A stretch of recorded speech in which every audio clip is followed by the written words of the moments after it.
Saint-Esprit. Amen. Ô Seigneur, envoie ton esprit et tout sera créé, et tu renouvelleras la face de la terre. Évangile de Jésus-Christ selon saint Luc, chapitre 10, versets 25 à 37.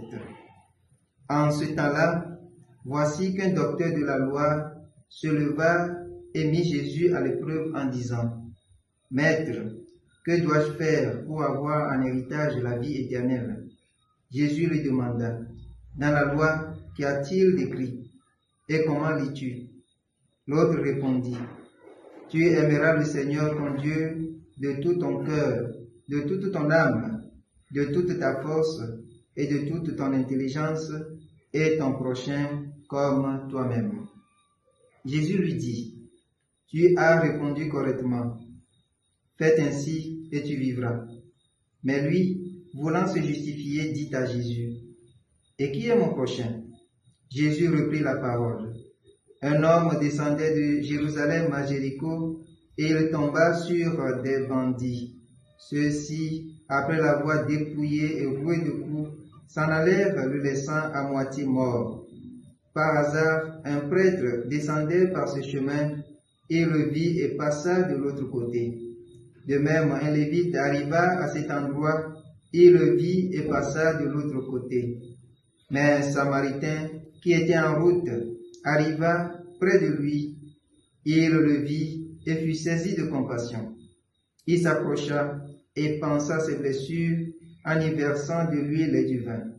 Puis il le chargea sur sa propre monture, le conduisit dans une auberge et prit soin de lui. Le lendemain, il sortit 2 pièces d'argent et les donna à l'aubergiste en lui disant, « Prends soin de lui. Tout ce que tu auras dépensé en plus, je te le rendrai quand je repasserai. Lequel des trois, à ton avis, a été le prochain de l'homme tombé aux mains des bandits ?» Le docteur de la loi répondit, « Celui qui a fait preuve de pitié envers lui. » Jésus lui dit, « Va, et toi aussi, fais de même. » Acclamons la parole de Dieu. Louange à toi, Seigneur Jésus.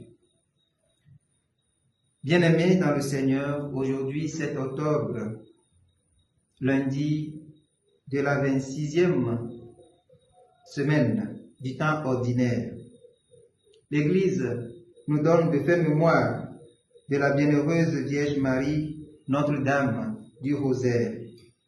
Cette fête nous rappelle que Marie est l'arche de la nouvelle alliance. C'est donc un mémoire que rien ne peut effacer dans notre vie dévotionnelle. Car, comme le dit le psalmiste du jour, le Seigneur garde toujours mémoire de son alliance.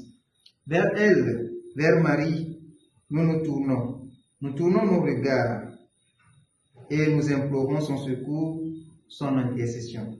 En ce jour, l'évangile qui nous est proposé met devant nous une scène qui fait appel à notre conscience de croyant. Mais la question du docteur de la loi nous renvoie au contexte où la majorité des rabbins enseignaient que tous les juifs étaient des prochains. Par contre, ils estimaient que le commandement d'amour ne concernait pas les païens. Ceci renvoie à la question fondamentale de la foi chrétienne, à savoir, qui est mon prochain? Est-ce celui qui partage la même foi que moi, ou celui qui épouse les mêmes idées que moi, ou encore celui qui m'aime, ou qui voit dans la même direction que moi? Bien-aimés dans le Seigneur, la Vierge Marie dont nous faisons mémoire aujourd'hui n'intercède pas seulement pour les chrétiens, mais comme son Fils, elle est secours pour tout le genre humain. Que pouvons-nous retenir pour notre vie de foi? Aimons indépendamment de nos religions, de nos idées, de nos concessions personnelles. L'amour dont nous devons être porteurs doit être tourné vers tout le genre humain. Dieu que nous suivons ne fait pas d'acception entre les personnes.